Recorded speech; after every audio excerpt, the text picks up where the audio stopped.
बिस्मिल्लाहिर्रहमानिर्रहीम। अस्सलामुअलैकुम friends, welcome to my channel cooking with Fatima. कैसे हैं आप सब? उम्मीद करती हूँ आप सब अपने अपने घरों में खैर खैरियत से होंगे, खुशआबाद होंगे, हंसते मुस्कुराते होंगे।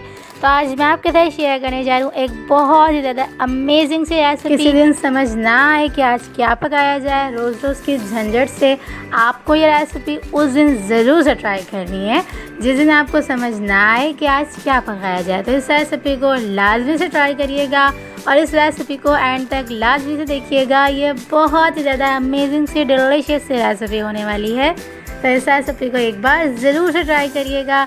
तो चलें जी, रेसिपी स्टार्ट करते हैं। इसके साथ ही अगर आप मेरे चैनल पर न्यू है तो प्लीज़ मेरे चैनल को सब्सक्राइब भी कर लीजिएगा और बेल आइकन के बटन को ज़रूर से प्रेस करिएगा ताकि मेरी हर न्यू आने वाली वीडियो आप तक आसानी के साथ पहुंचती रहे।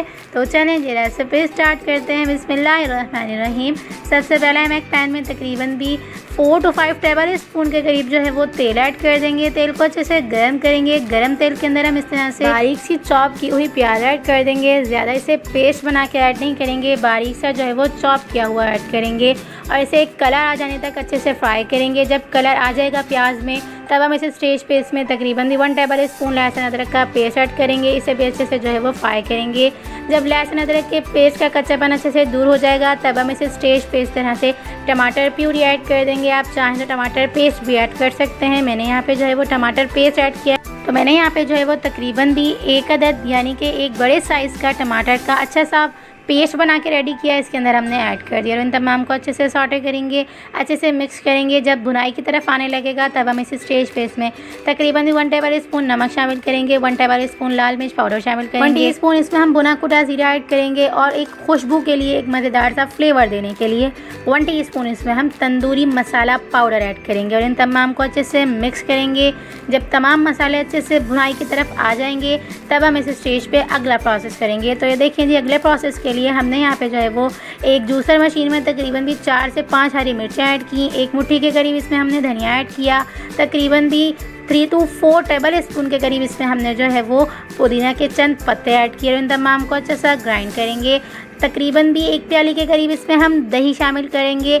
दही को भी इसके साथ ही हम ग्राइंड करेंगे। तो मज़ेदार सी जो है वो हमारी ग्रीन चटनी बनकर रेडी हो गई है। अगर आप मेरे लफ्ज़ों में कहें तो देख सकते हैं आप ग्रीन रायता, जिसे यानी कि चटनी का रायता हम बना के रेडी करते हैं, सेम वही बन के रेडी हो चुका है। और अब हम इसे साइड पे रखेंगे और भुने हुए सालन को चेक कर लेंगे। तो ये देखें जी, बेहतरीन सा हमारा सालन अच्छे से भुन चुका है।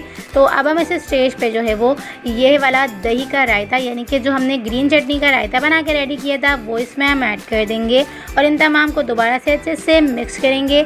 जब ये तमाम चीज़ें अच्छे से मिक्स हो जाएंगी, भुनाई की तरफ सालन जाने लगेगा, तब हम इस स्टेज पे अंडे इस तरह से कट किए हुए ऐड कर देंगे। देखिए सालन हमारा बहुत ज़्यादा अच्छी तरह से भुन चुका है, तेल ऊपर से अच्छी तरह से आ चुका है। तो इसका मतलब है हमारा सालन बहुत ज़्यादा अच्छी तरह से भुन चुका है। तो अब हम इस स्टेज पे इस तरह से बारीक कट किए हुए इस तरह से अंडे ऐड कर देंगे। बॉईल किए हुए अंडे मैंने इस तरह से कट कर लिए है स्लाइसर की मदद से, यानी कि अंडे स्लाइसर की मदद से। आप चाहें तो छुरी की मदद से भी इस तरह से कट कर सकते हैं और चाहें तो बीच से सिर्फ 2 कट भी लगा के इसे रेडी कर सकते हैं, लेकिन मैंने स्लाइसर से इसे इस तरह से कट कर लिया है। तो आप भी इसी तरह से कर लीजिएगा। मैंने तकरीबन भी 4 अंडे इसमें लिए हैं और स्लाइसर की मदद से अच्छे से इसे कट कर लिया है और इसमें ऐड कर लिया है। अंडे ऐड करने के बाद इसे अच्छे से हम मिक्स करेंगे। मिक्स करने के बाद इसके अंदर हम लास्ट में तकरीबन 1 प्याली के करीब जो है वो क्रीम ऐड कर देंगे। फ्रेश क्रीम, आप चाहें तो बालाई भी ऐड कर सकते हैं। फ्रेश क्रीम को अच्छे से अंडों में मिक्स करने के बाद इसके अंदर हम लास्ट में चारकोल का स्मोक दे लेंगे। एक बेहतरीन सा फ्लेवर आ जाएगा, मज़ेदार सा, डिलीशियस सा।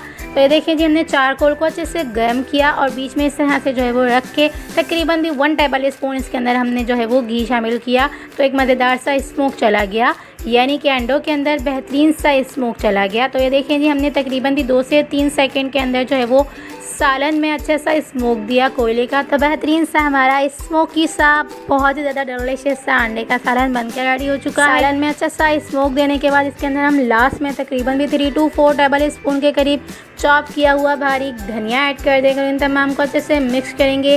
तो ये देखें जी, बेहतरीन सा हमारा जो है वो अंडे का सालन बनकर रेडी हो चुका है। तो आप इस रेसिपी को एक बार मेरी रेसिपी से लाजमी से ट्राई करिएगा और मुझे अपना फीडबैक ज़रूर से दीजिएगा आपको ये रेसिपी कैसी लगी।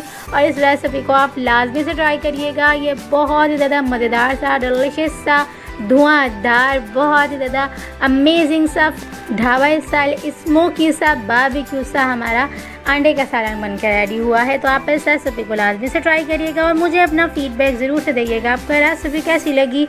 और रेसिपी अच्छी लगी तो रेसिपी को लाइक शेयर कमेंट ज़रूर से कर लीजिएगा। और चैनल पर न्यू है तो प्लीज़ मेरे चैनल को सब्सक्राइब भी कर लीजिएगा और बेल आइकन के बटन को ज़रूर से प्रेस करिएगा ताकि मेरी हर न्यू आने वाली वीडियो आप तक आसानी के साथ पहुंचती रहे। और रेसिपी अच्छी लगी तो रेसिपी को फ्रेंड्स और फैमिली मेम्बर में ज़रूर से शेयर करिएगा। तो चलिए जी, मिलते हैं नेक्स्ट वीडियो में। जब तक अपना ख्याल रखिएगा, मुझे दुआओं में याद रखिएगा। मिलते हैं नेक्स्ट वीडियो में बहुत ही आसान सिंपल और यूनिक सी रेसिपी के साथ। अल्लाह हाफिज़।